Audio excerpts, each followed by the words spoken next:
Hello there, welcome to my channel. Today I'm going to show you how I did this pretty simple pullover. I did two of them and I did them the same way. So first I used some wiffle balls. I put them under there. I don't really do this too much anymore because I don't really notice it makes much of a difference to do the wiffle balls or not. What I've found makes more of a difference to get good flow is to incline it, which I didn't do on this one because I didn't know that at this time. But this is TDS or Tall Deep Scrunch. So that's what I'm doing here. And then I've got them in magic tracks.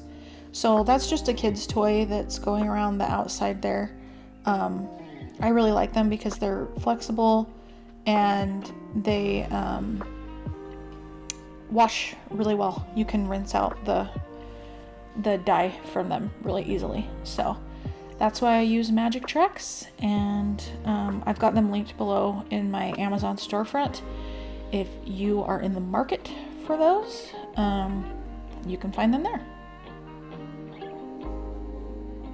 So here I'm just tucking it as best I can. First color I used was coral pink. Putting them on the wiffle balls so that the dye kind of flows down. And I use the color Sweet Pea. This whole colorway was inspired by spring. So here's Seafoam. So I just kind of chose colors that felt springy to me. And Plum Blossom. These are all Dharma colors. And Peach, which is very similar to coral. And Spearmint, this one is a Prochem color, but it's the prettiest, like, light green color. And then I'm just kind of sprinkling some of the colors between the other ones. So I've got the dye sitting on top of the wiffle balls, and then I've also got dye going between the wiffle balls to add even more color.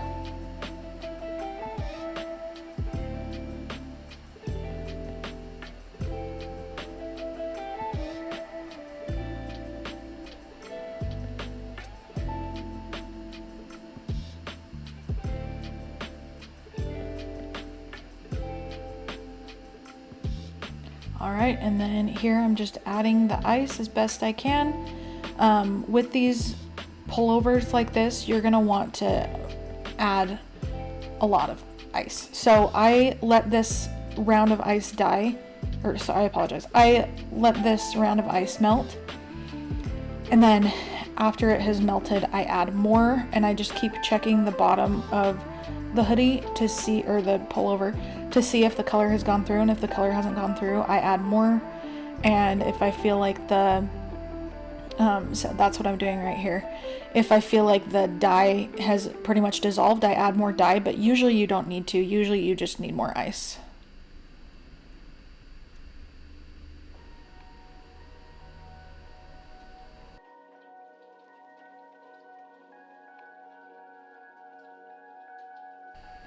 Alright, so here I'm going to start my rinse out process. I just start by rinsing with cool water and get out as much as I can, get out that soda ash. These were soaked in soda ash, I should have mentioned.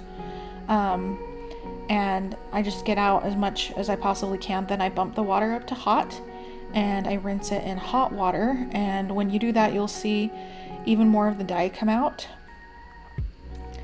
After I do that, I add some Dawn dish soap and I just make it really sudsy, and that gets out even more of the dye. Then I wash it in my washing machine in a hot wash cycle. I can't remember what I did on these ones, but I highly suggest when you do pullovers to dye them inside out. So that's just a trick for you too. I don't think I did that on this one, so the front and the back look a little bit different. That's why they look different, but anyway, thanks for watching. Like and subscribe for more.